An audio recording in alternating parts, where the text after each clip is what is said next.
Level up with Dr. Leyland.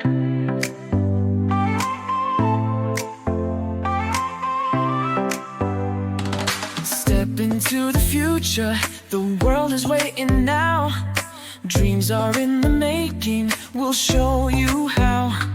From the books to the screen, from the stage to the stars. Level up your game, let's raise the bar. Innovation, inspiration, it's in our DNA. Breaking through the limits, we're paving the way. Level up, reach the sky, take the lead, don't be shy. Your story's worth it, your light will shine. At Level Up Academy, it's your time. Oh, it's your time. At Level Up Academy, we rise and climb.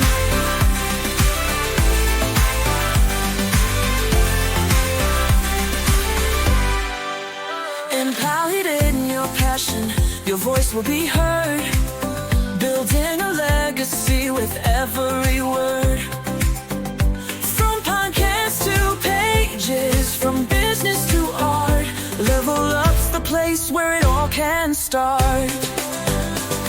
With heart and with vision, we're chasing every goal.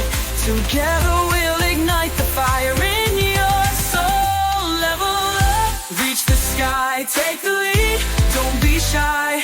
Your story's worth it, your light will shine.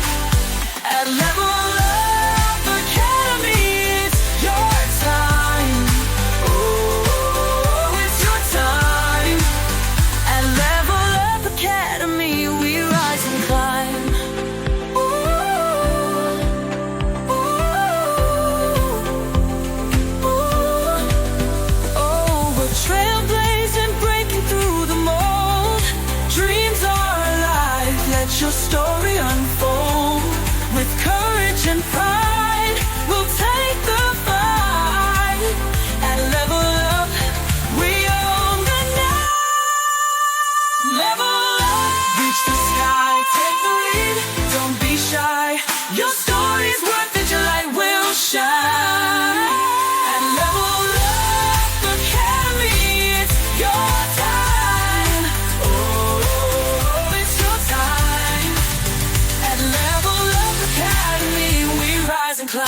So let's level up and never look back. On the road to greatness, we're on the right track. Together we'll soar, together we'll thrive. At Level Up Academy, we're alive.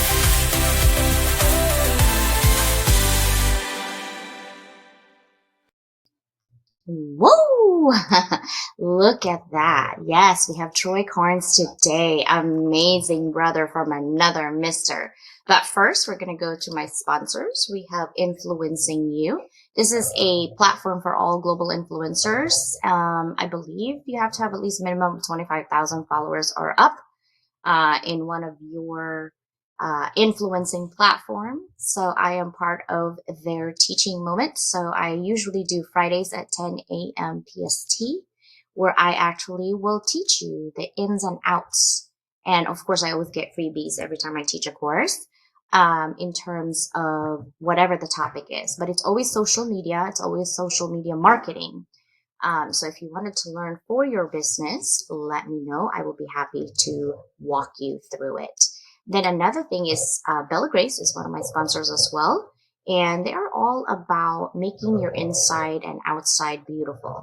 So that elixir right there that you see on the left side, right after Scan Me, is actually something for the inside. So as I grow older, I want to make sure I'm very cognizant of what I put on my body. I get a lot of allergies. And that one actually has been tested and in, I believe, 80 clinical trials. And they make sure that whatever you're taking is from the Amazon, whatever you're taking is good for your body. And I swear by it. I feel like I'm getting younger just drinking it. Maybe it is a subliminal images in my head. Maybe I want it to work so bad.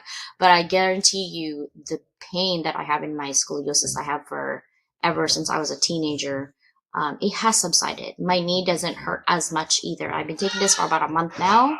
And then their lip balm serum actually It looks like you have lip injections. I've never had lip injections, but I wanted to, and my husband's like, leave it alone. Forget it. Don't worry about it. Like, so I just, okay, fine. I'll just draw my lips, and I put this up, and actually it looks like that. And men sometimes don't realize like this is what we want, not for anything else, but for us, right? And so I don't have to do that because this will help me.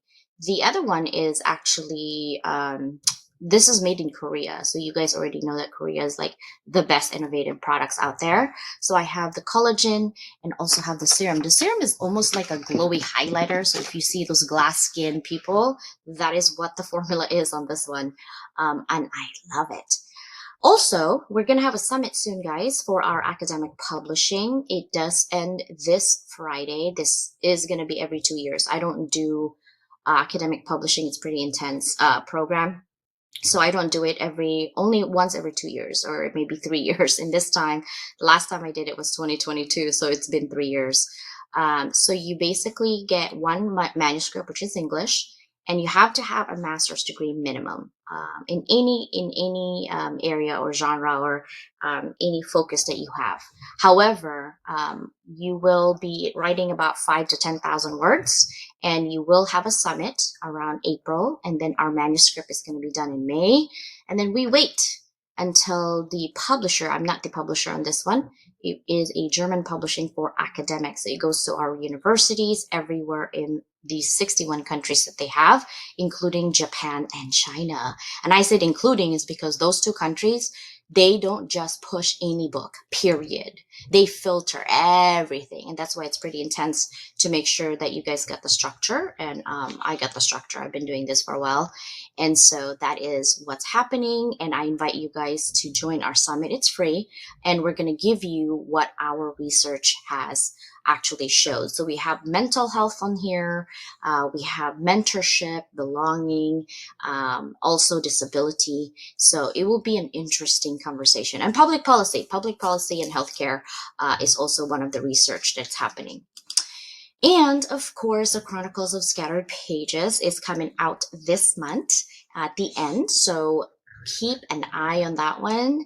And this is the first anthology that I have that I don't have any theme. And we do have anthologies every 3 months. So March is now, and then June is our next anthology. And so right now, it's so cute. I actually wrote about my English bulldog named Cheerio. I have two. Maybe I will do Duke next time. But if you hear him loud right now, that's Duke. Cheerio's not here next to me yet. She's pouting downstairs because I didn't want to carry her 45 pounds upstairs. So no. Then, of course, Mike to Millions. If you ever want to do podcasting, this is the book that you want to get. I will do the version 2 this year around July. Probably I'll write it again or September. But this is more of a journal, but it has a pointed question to help you get going with your podcast. I also have a podcast group, very small, invite only, once every month, and it's the first Tuesday of every month, where I actually help you get your podcast going. Last Tuesday we just talked about how to monetize your podcast, so if you missed that, you missed it. Next month I'm not sure if I'm going to do monetization, but definitely I created an AI just for podcasters in my group, or maybe to sell it soon. So this is the book for you. Course, House of Business Community. Look at our fearless leader in his goofy hat, Mike Asherbenner. And so if you are curious what HOB is, please come and join us. Last but not least is my dear sister Susanna, my also co-publisher on all of our anthologies together. She is a speaker and author. She's actually an OSMA award-winning writer, and also has her solo books, and she has anthologies with me. And she is an amazing person for corporate speaking and corporate training on belonging and productivity for your employees.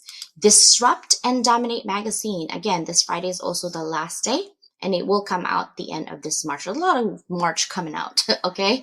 And Level Up Circle magazine actually is physical and also online. And we're growing our followership on the magazine online. So we are really doing amazing things in there. And then you also will be featured in our Instagram.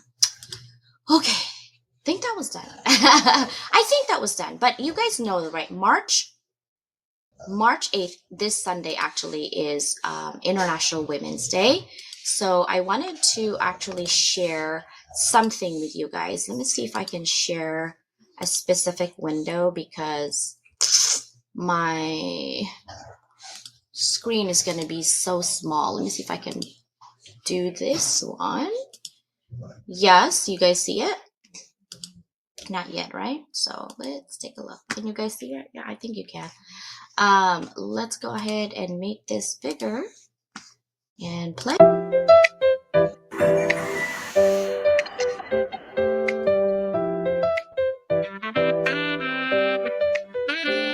Here's to the women, bold and strong, lifting each other. My name is Bindle. Happy International Women's Day. I'm Susanna Dawn, wishing all my sisters a beautiful and lovely International Women's Day. I'm Danielle Manalis. Happy International Women's Day. Hello, my name is Noriko Whitfield.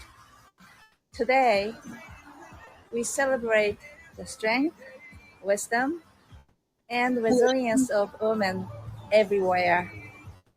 Happy International Women's Day!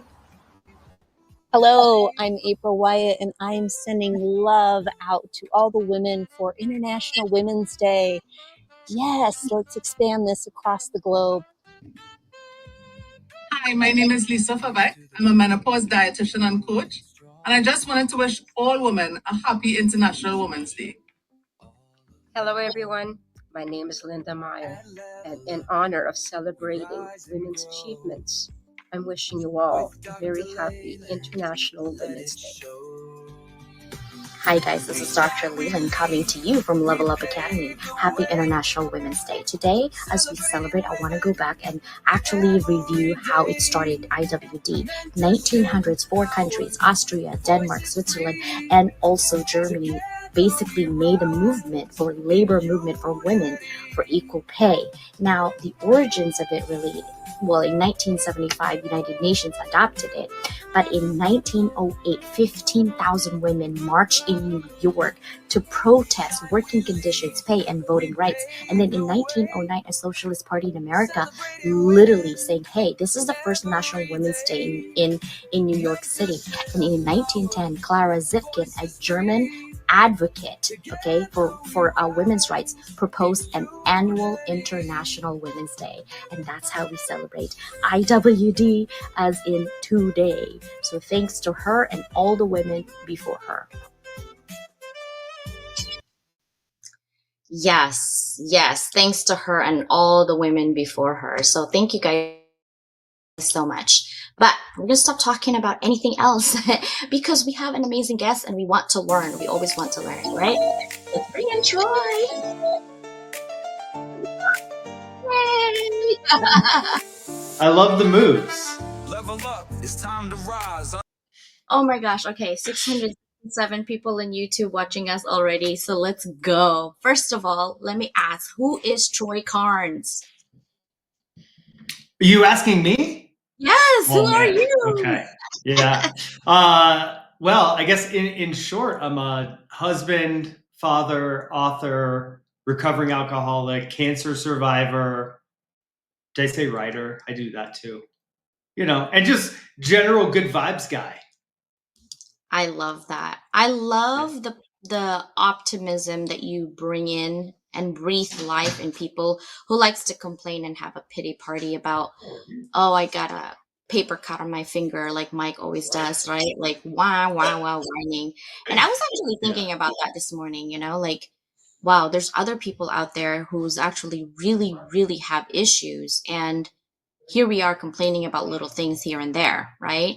And I want to know, like, I know we only see the outcome. We only see you today, but I want to go back a little bit on how you got here today. Wherever you want to start in your timeline.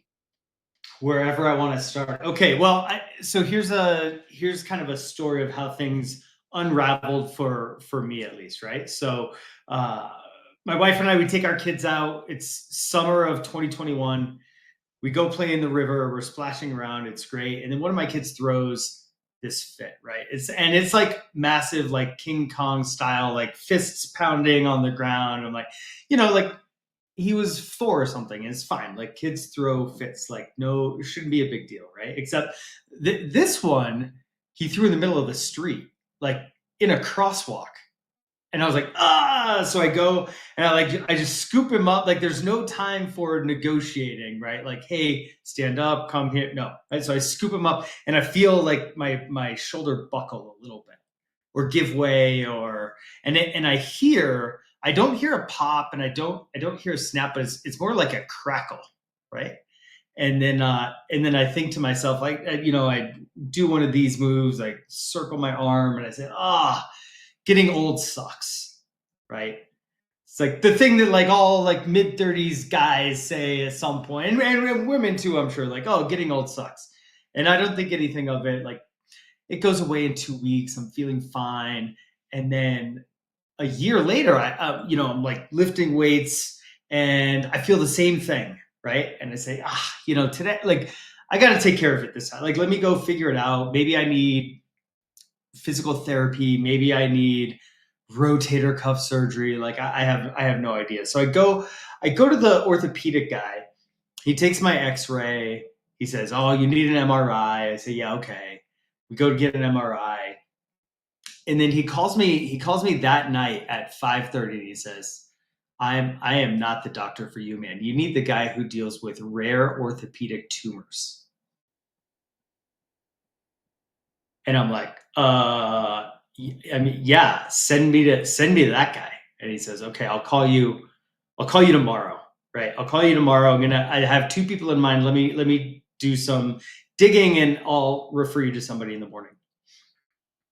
And at that point, I'm like, oh my gosh, like how many cocktails would you need to, calm down and like have a night, like a relaxed night or get to sleep after knowing that you have this tumor and that it's rare and whatever, right? Like, but the problem was on that day, I also had 98 days of sobriety. I was supposed to graduate from rehab that week. So cocktail, not an option, right? And luckily, I had spent those 98 days in rehab putting together a system that kept me sane and sober through what ultimately ended up being my surgeon called a big, scary, dangerous, rare cancer. It's like cancer bingo. And here I am. I'm like, 1,393 days. So we're now in my cancer, they cut it out of me 3.5 years ago. So and now I'm here with you. It's amazing. I love it. It never gets old when people tell me about their journey and their cancer journey. Because I'm sure in that moment, you had a moment of the why, like why. I saw this young lady, young lady, probably in her 20s, and she's a mom, and she's had cancer for the last 3 years ago, and she just passed away. It's brutal. It's just brutal. You ask why me, and the answer is why not you? What makes you special, right? Um, and I think it goes back to choices, and that's when I want to kind of dive in, because you have a book that basically helps me and you, whoever you are out there, 30 of you in YouTube watching, um, reflect on life and what is good, what is not serving you. I don't think there's anything, yes, there is something that's bad, like alcohol, drugs, and all those things, right? But in terms of experience, it's an experience, period. And I think we filter bad and good and indifferent. And, if it's not giving us dopamine and happy mode, it's a bad thing. It's actually a journey that you have to go through, right? So can you talk a little bit about what's in the book? Yeah. So the book is 3 things in it, right? There's stories, science, and systems. and it walks through a framework that I found really helpful. And I stumbled across this framework, or I should say it was taught to me, because the statistics on people who make it a year without drinking when they try to get sober are not great.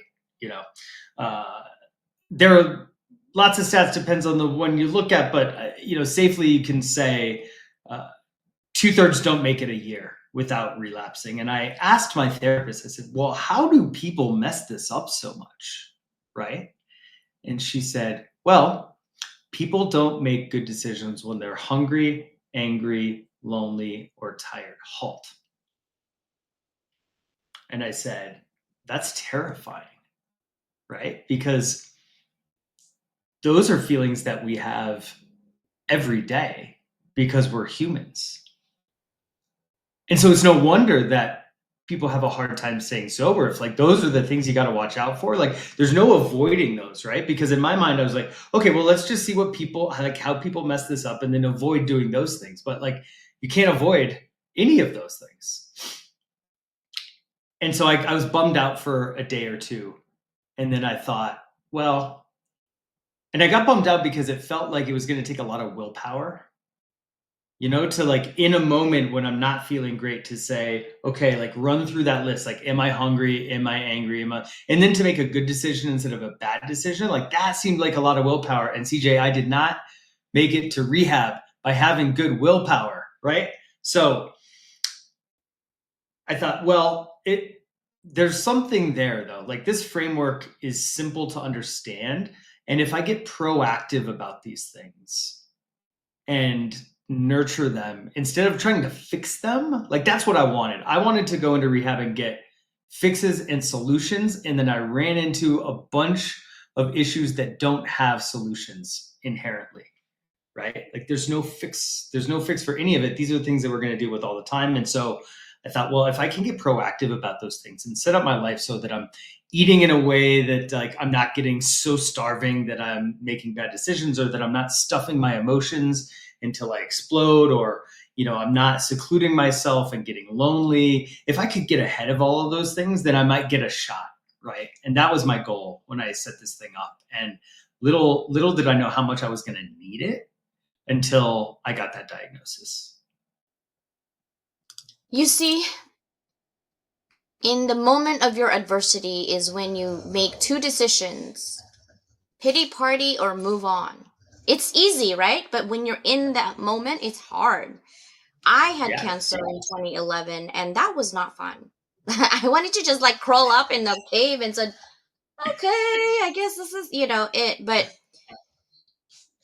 if it comes back, it comes back. I don't have any control over it. The only control I have is the decision and the moment that I'm going to take, whatever that is, right? Yeah. When you're told, hey, you got 8 months to live, and that these are your options, not much really. There's not much options. It's either you take it out and hope and pray that we take all of it out, because there's some cancers you can't take all of it out. Right. One of my husband's best friend right now, his brother's going through that, and so his brain had cancer and it's stuck in there, and they take the foundation, but the roots are still there. Like, you can't, there's no cure, right? Then you have guilt. So how do you do this? Well, you're not actually living for yourself at the moment. You're actually thinking about my family. What about my kids? I think what I was thinking is, okay, my thoughts was a little bit selfish, maybe. But maybe if moms, I would love to ask some moms who have gone through cancers, right? And you have little children. The first thing that got thoughts like, I will be damned if another woman is going to raise my kids. Like, that was my thought. Like, those children. And I almost died on the first one. Like, that was the first thought. I was like, okay, CJ, like, maybe you should live. Yeah, I'm going to live for this, just this reason, It's funny, but it's not funny at the moment. I'm like, another woman's going to raise my children? What? No, I'm not even going to see them when they grow up. No, like, I was arguing with myself. Oh my God. Yeah. Yeah. Not funny at the time, but now you tell it well. It is funny now. But what was your thoughts when you were given that and you see your children and your wife, and what was going through your mind? Yeah, I mean, there was a point of time when my range of outcomes were pretty big, right? Before the official diagnosis, it was like, maybe this is benign, you take a pill or whatever, or you die, right? Once I got the diagnosis, and my surgeon said, well, we can take this out, we can cut it out, and I feel pretty good about that.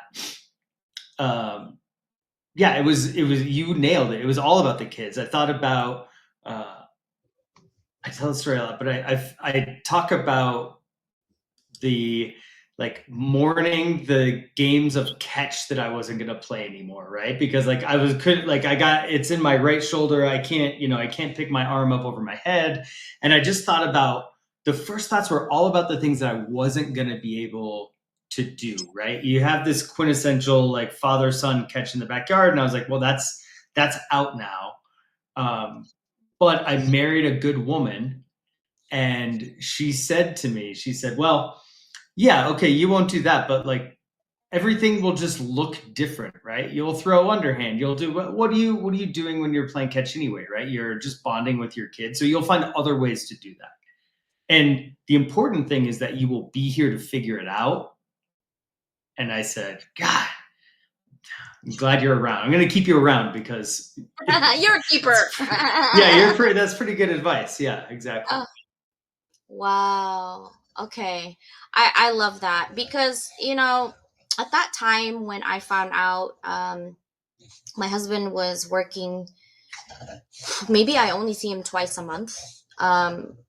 And I was with the little kids, and it was difficult. And he actually found out, and he came home, and I mean, we lived in DC, a little bit like Northern Virginia at that time, and he was in the Navy Yard all the time, and he's like, okay, this project can wait, like, this is more important than anything else. It's been difficult because we didn't have any family. My family was here in San Diego. We were in the East Coast. He had no family in there. All of our family and friends are in San Diego, so we were alone. And during surgery, he would just take the kids with him, wait in the hospital. And I could see the kids' face, like, Mom, are you going to be okay? I'm like, I'm here. I still need to spank you for what you did the other day. Don't worry. Like, that was my thought. Yeah. And I was just making sure that it was normal for them as much as possible. But I really didn't know if it's going to happen or not. But I think we caught it early. And that's what I want people to know. Like, it's not like you're on a radar, like, oh my God, I have cancer. Like, it's not that. Sometimes you actually have symptoms that you put out. I had some. I don't know if you had any. Pay attention to your body is what I'm going to say, right? Because you will have some of those symptoms that is not normal, but you're like, I'm just tired. I'm just really, because I don't know why. I mean, I had kids, so my kids running around all the time. So I was like, man, I'm so exhausted.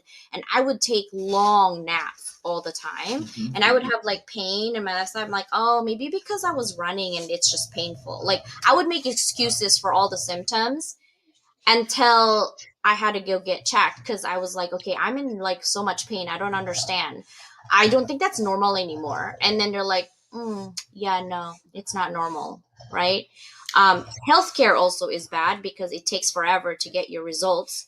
I was lucky that I was in Virginia, where emergency, there's no line. In California, it's 6 hours. What are your thoughts on that, Troy? Like, did you have symptoms that you feel that you're making excuses like, yeah, it's okay? 100%. Like I just said, for a year, I just said getting old sucks, right? Yeah. Like, oh, I'm just getting old. I'm like, I'm in my 30s now, so I'm just getting old. And it's like, no, you're not getting old. You have cancer. Like, and you're right. Like, when doctors can catch it early, they can do something about it, right? And so I tell people this all the time, like, just go get checked out. What's probably going to happen is that you don't have cancer bingo, and they're going to tell you that you're old. And that's amazing. That'll be the best news that you get all day, right? So that's step one. Step two, the healthcare question. I went, I think, I was like stage 3, and my medical team was very concerned that my cancer had either spread already or that it was about to, because of the size and how aggressive it was. So they moved very fast. I mean, I got the X-ray. The guy said, "You need an MRI, and I want it to happen now." He said, "I'm going to mark it as an emergency, so the insurance company doesn't slow us down. But it's no big deal," he said to me. And I said, "Okay." And this was 2021, right? So I thought, okay, maybe they're trying to get everybody through the system during the summer before we have COVID in the winter. But then, I mean, he got my MRIs. He texted them to my rad surgeon who was on vacation and said, "I want you in my office first thing next week when I'm back." I got the first appointment of the day, had a biopsy immediately following that. Diagnosis came and I was in surgery in 2 weeks. They moved very, very fast for me. But I do have a friend who got a cancer diagnosis this summer who told me about his experience, and he said, yeah, he went in lethargic, everything else, and everybody told him not to worry about it, and he had to fight and fight and fight to get his blood work looked at, and then all of a sudden he's in the Mayo Clinic and everything. He's fine now, but yeah, it's not great, especially if you're young, because it's not necessarily the first thing that doctors think about, right? But there Yeah, are I too was in many my friends that I have who have had cancer, fighting it, whatever. Some passed away very sadly, and yeah, it's happening younger and younger. Yeah, I have a friend. She was 41. She died of cancer as well. But I had it in my 30s. Yeah. I actually was telling my husband, I'm like, oh, I better get checked. I haven't been checked since COVID, so it's been 5 years. I'm supposed to check twice a year. CJ hasn't done it in 5 years. And I'm like, I'm being selfish right now, actually. I hate the healthcare system here. It's like doctors, I hate it. You know why? You make an appointment, you're there 10 minutes early, and then they're 30 minutes late. But if you're 5 minutes late, they'll cancel your appointment that you waited 6 months ago. How is that even possible? Like, what makes your time better than my time? Not everybody's just Yeah. doing nothing at home, okay? When I was a stay-at-home mom for 10 years, I was exhausted. Left here, right here, like I was a cook, Uber, everything else. Like, okay, no, right? Yeah. And so I think healthcare system needs a revamp, just like education needs a revamp for sure. But what we can't control, we can't do nothing about. What I want you guys to do is take control of yourself. If you feel that there's something wrong, get it checked, period. And don't stop until you figure it out. Some doctors are just literally reading a checklist in their book of the symptoms that you're giving them, and then they guess, oh, it must be this. Or they do like a million testing and still can't figure out what's wrong with you for building your insurance money. I hate that too, right? But we're talking about HALT, and I want to go back to that because all of these actually goes back to that. How did you find HALT in terms of helping you grow and stay optimistic despite all of that, like activities and all the? I'm sure you had some drama going up and down during this time. I'm sure Yeah. of it. Right? How did you Yeah. survive using HALT? Yeah. Well, as I started thinking about why HALT makes so much sense, I thought about it like this, and it kind of fits on a grid or like a 2x2 matrix, right? Because a lot of our problems are like physical or emotional, right? And then they're either internal or external, and HALT fits on that grid. So if you think about your problems that are physical and internal, that's like usually hungry, right? Like it's hard to think of a sensation that is more internal and physical than that. And I was a guy who like never ate breakfast, right? I was like, I don't have time for that. I'm not hungry in the morning. I'm not whatever. People say it's the most important meal of the day. Fooey, like whatever. But what you eat affects your mood and everything else so much. And I started changing the way that I ate, and I started feeling better in my body, but feeling better emotionally as well. and so I just, I went through a ton of different kinds of breakfasts and whatever. And I really settled on like, I need fiber and protein, like kind of as much as possible. And then way less sugar. And that's not just, not just candy sugar, but like carbs too. But when you're talking about like optimism, one of the ways that really helped me do that was thinking about like the good things that I was going to get to eat and not thinking about the things I was losing. And I think this goes not just for diet, but for everything else, right? And it like, following this helped me, like I lost 50 pounds. I was obese. And somebody said to me, I had an interesting conversation. He's like, oh man, I could like, I could never like cut carbs out or something. I was like, I don't know, man. Like I eat like a lot of grilled meat and vegetables. And it's delicious, like grilled meat and vegetables. And he was like, well, yeah, I guess so. And I'm like, yeah, I get to like, I still eat all this awesome stuff. And I'm just feeling so much better now. So, and I tell people like your food and your mood are tangled up tighter than a ball of yarn that a kitten's had for an hour, and you're never going to extract those things. And we talk about being hangry all the time, and it's super true, right? Like it's 56% of your like anger can be attributed to your hunger. Yeah.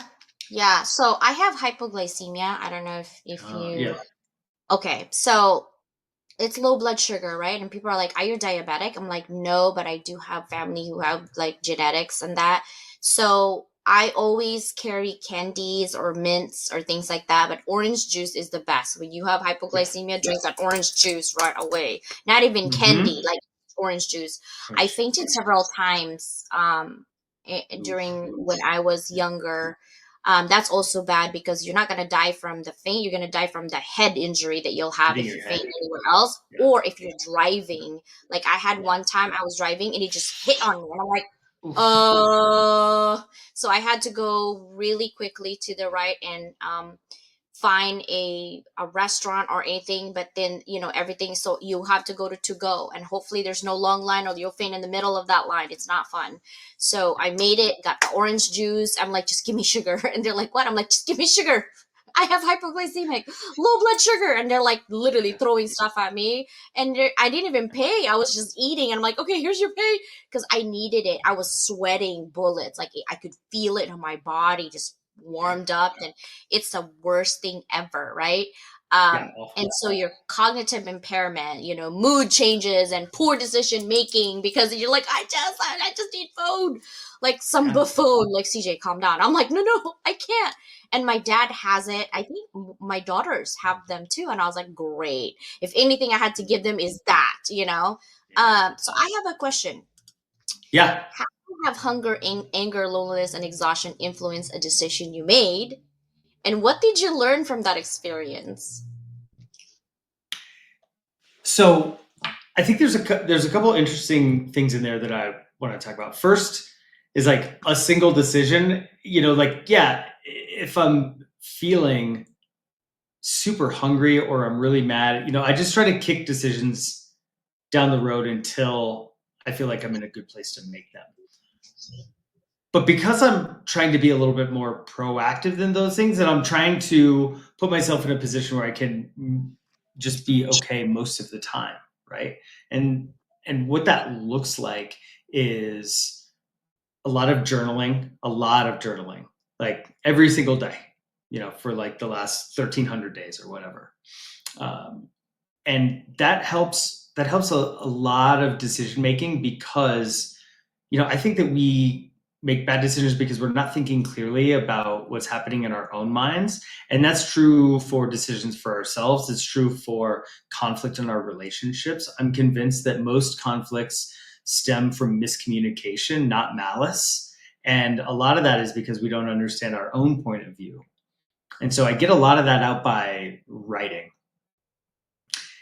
And I think I shared with you once before the reason why writing helps us think better and helps us make better decisions.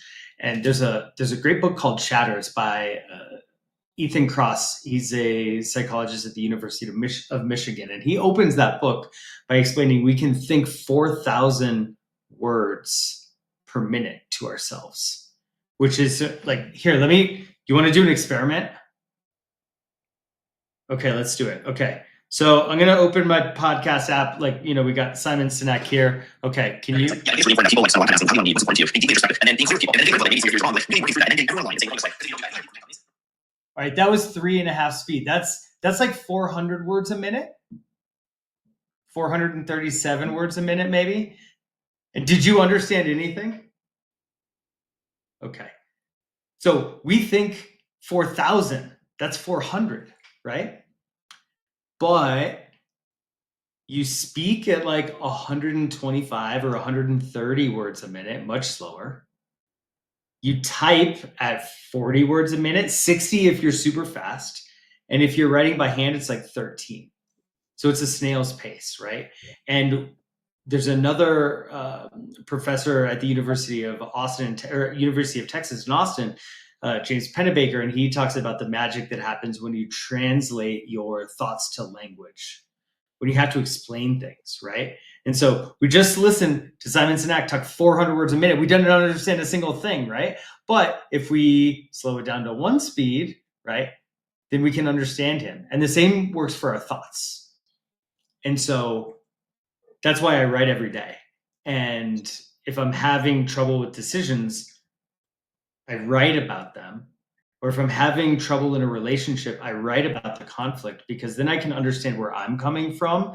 And if I understand where I am, I'm much better off to make good decisions, repair relationships that might be ruptured in the moment.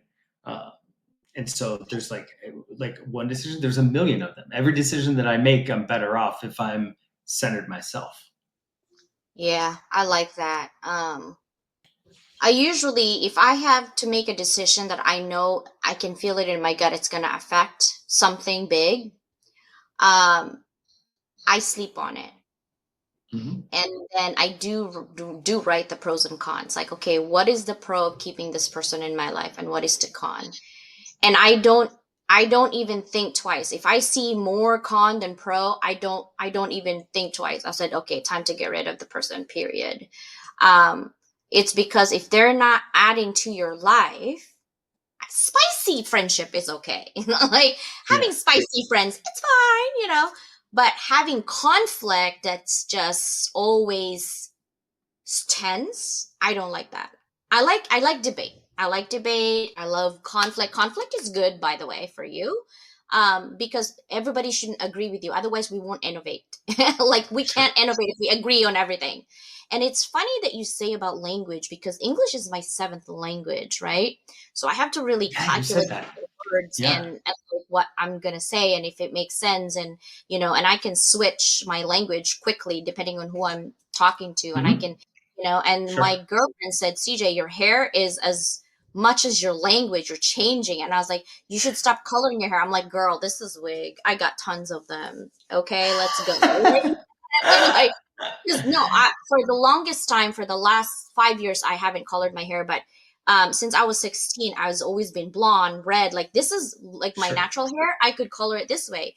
But perimenopause is hitting, it's real. Like when you're closer to 50, and I keep pinching myself, I'm like, dude, you're gonna be 50. Like, what are you doing? Like I was like, okay, well, whatever. I feel like I'm 15. I'm fine. Like, and I look at my kids. I'm like, oh my God, she's 21 this year. Yep, I am getting older. I gotta accept that fact. But I really think that HALT and what you're doing really makes a difference if you really think about it, right? Like,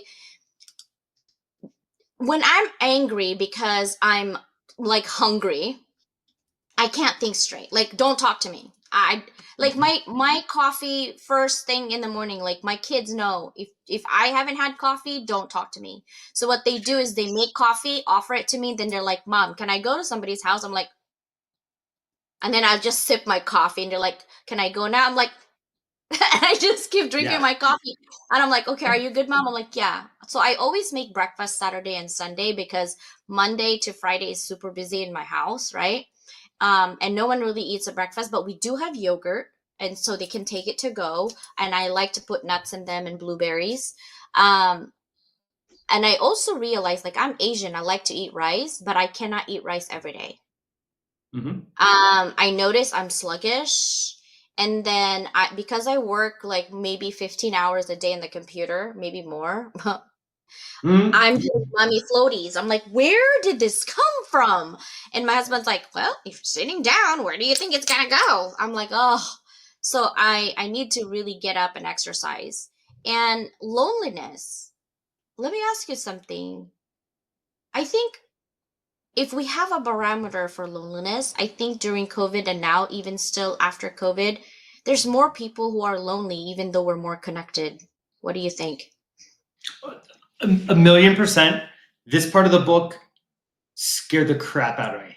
It was the most sobering section that I wrote because I didn't realize the consequences and the impact that loneliness can have on us and how it's getting much, much worse. So here's an example. In like 1990, only 27% of people had fewer than 3 good friends, right? Somebody who you could call a confidant, right? Now, half of us don't have 3 friends.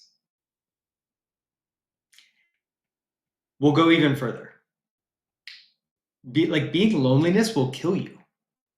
And there's a study out of BYU, and there are 3 tiers to this. 1, if you feel lonely, right? This means if you don't have as many social connections as you would like to have. So it's subjective. But if you're feeling lonely, your mortality rate goes up 26%. 26%. If you are socially isolated, and that's the objective number of social connections you have, that number is 29%. And if you live alone, it's 32%. So loneliness is awful. And there are lots of not just emotional, but physical side effects that come with it that will make your life shorter. Okay. It's really sobering. Okay. And then you look at the statistics from the Bureau of Labor statistics on how we spend our time and who we spend our time with, right? When we're young, we spend a lot of time with our friends, yes? When we hit 24, we spend less time with our friends than we do alone, with our family, with our coworkers. It's just the lowest. It's the lowest relationship that we have. But they're also incredibly impactful because the friends that you do what your friends do, right? So if your friends hike, you hike. If your friends binge drink, then you binge drink, right? Like your friends are a pretty big indicator of what you like to do as well. So they are the most efficient relationship that you have in your life, are your friends. And so here's a thing that everybody can take away. Just call somebody today. I started just calling somebody once a day, and it is like the most dopamine. You talked about dopamine before. It's the most dopamine that you'll get all day if you just call somebody to say hello. But we don't do it for a couple lame reasons, right? One, we think we don't have time. You have 10 minutes. You're too busy. You're too busy. Like lots of statistics out there showing how much more productive and efficient you're going to be if you take a 10-minute break. So take a 10-minute break and call one of your friends just to say hello. Okay. Or people sit in traffic, call somebody in traffic. Like you have 10 minutes, right? You're listening to a podcast or you're listening to music instead, call somebody. Okay. Or they say, ooh, it's going to be super awkward. Like, I'm not sure what to say, or like, I don't want to bother them. Listen, your friends will never be bothered if you're calling them to say hello.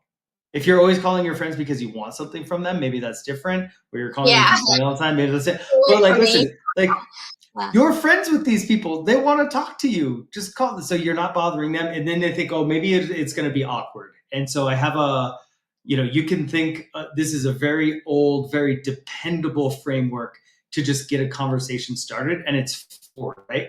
So you ask them about their family, their occupation, their recreation, or their dreams. Forward. Super dependable. It works every time. But guess what? You're not going to need it. Once you get 7 seconds into this conversation, you'll just start talking because they're your friends, right? Yeah. And what are we? We're like in a social media first world or a text first world.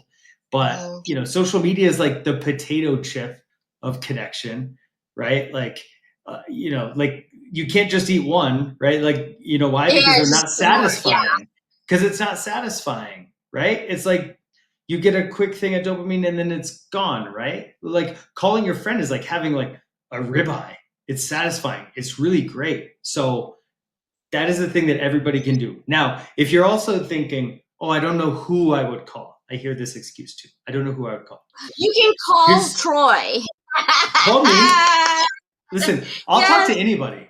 I'll talk to anybody. But here's the thing that I suggested that people do is you just like scroll through your phone, right? And I made a group that's my keep in touch group, right? So just scroll through your phone, and if you're thinking like, oh, I wonder what they're up to, add them to the group, right? And then all you do is you look in that group when you have 10 minutes, you scroll through, just randomly push the button, call somebody. Just call somebody on the list. You've already pre-selected them as somebody you like. Now you don't have to think about it. Whoa, what am I going to talk to them about? Just call and say hello. Just call and say hello. Yeah, exactly. Well, I wanted to go back real quick before we end, because we do have to end, and I want to ask everybody. Yeah. Troy Carnes out there that you see, that's his actually the book. If you guys want to order the book, it's coming out in May, right? Is it coming out in May or June? One of those. It just went to the copy editor. It went to the copy editor. We'll see how many mistakes I made. But no, it should be like end of May or early June. I'll have the copies. We'll have the QR codes for you guys as soon as the book, but you can pre-order it now. It is in the works. And then also go ahead and subscribe to his Substack newsletter, because he talks about HALT and what we're discussing today, the ins and outs. We're really doing that. I wanted to go back to the notable research that you were talking about the initiatives. English longitudinal study of aging from ELSA, really. I'm doing research right now, but it's about mentorship, and it's part of that. It's literally an ongoing study on multidisciplinary for data representative sample of English populations of 50 and older. And they said that the highlighted that loneliness rather than social isolation is a predictor of developing dementia, and the importance of subjective social connections. The other one we were talking about, it's called Julian HALT Lundstedt research. That's the one that he's a psychologist and a neurologist. And basically his work demonstrated that poor social support is linked to increase in mortality. Okay. That's the study I was talking about. Yeah. And this literally strong relationship. And it's funny that you actually say like 3, because I do have more than 3 that I call all the time. Mike, definitely. We talk pretty much every day, twice a day. And then, Susanna and Danielle. And then sometimes I talk to Shanda and some random people like every day. I do have online friends that I talk to every day. And then I have physical friends that I meet up that I talk at least twice a week. Because it's important to me that we keep that. Like sometimes we get eaten by online friendships, but not physical friendships. Like it's important to actually be with someone physically, get a hug, get a kiss, get a bump, like get a dancing going on. Like love the dance. Right? Like, you make a fool out of yourself. I'm like, okay, why don't you make a fool out of yourself right now? So instead of laughing at me, laugh with me. Like join me. Yeah. Right. Yes. So if we invite you guys, right here is the QR code. Any last message for anybody that listens this or team replay? Right now we still have 547 people watching us towards the end of our show. Yeah. So I guess one of the biggest messages of HALT is that I don't think your life is broken and you don't need to fix it, right? You're worth nurturing. Because all of these issues that we're talking about, right? Being hungry, dealing with your emotions, managing your relationships, and then your energy, which is sleep and exercise. All super important. None of that is going away. There's not a fix for it, right? Every kind of quick fix that you run into is usually just quick. It doesn't fix much, right? And trust me, I was a guy who wanted to fix problems all the time. Like, oh, if you got a problem, I'm going to fix it. I'm going to fix it. I'm going to fix it. But the issue with that is that every time you solve one, there's another one that pops up, right? It's like you're just playing whack-a-mole. And when I realized and accepted that these are the big problems that don't have solutions at all, and started treating them more chronically, right? Like just nurturing them a little bit at a time. Not only did I feel better, but I started getting better results too. And I think that's important, right? You get better results when you're more centered than if you're running around and frantically being frustrated because you have too many problems to solve. Like, let go of them. Stop solving so many problems and start nurturing the real problems that you have. You're going to be so much better off. That's so true. Thank you guys so much for being here. Yes. Come on, Troy, let's go.